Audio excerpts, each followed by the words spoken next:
Sir April 11ஆம் தேதி நம்ம 2 பேரும் சண்டை போட்டோம். உங்களுக்கு ஞாபகம் இருக்கும்னு நினைக்கிறேன். எஸ்.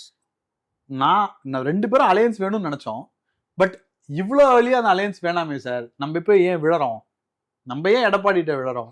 அப்படின்னு சொன்னபோது நீங்க சொன்ன இல்ல அவன் தான் நம்மள்ட்ட வரான், நம்ம அவன்கிட்ட போல. அதை நீ வந்து கரெக்டா பேலன்ஸ் பண்ணு நீங்க சொன்னீங்க. பட் இன்னைக்கு ஒரு ஹோல் கிரவுண்டா பார்க்கும் பொழுது அமித்ஷா செய்தது மிகவும் சரி அப்படின்னு ஒரு பாயிண்ட்ல வந்து இந்த இன்டர்வியூ ஆரம்பிக்கலாம் அப்படிதான் நினைக்கிறேன். முதல்ல ஏப்ரல் 11 போன வருஷத்துக்கு போவோம். அதோட இம்பாக்ட் என்னவா இருக்கு சார் இன்னைக்கு காலத்துல?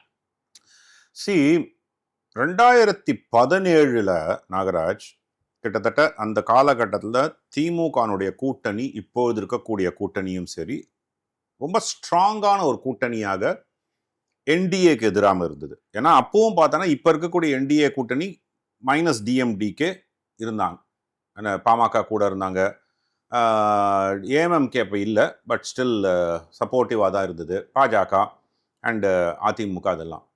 அப்போ வந்து ஒரு நேரேட்டிவ் பில்டிங்க்கு ஆக்சுவலாக ஸ்டாலின் அவர்கள் கருணாநிதியை விட கூட்டணியை மிக நேர்த்தியாக எடுத்துட்டு போனார் அன்டில் 3 months பிஃபோர் முன்னாடி.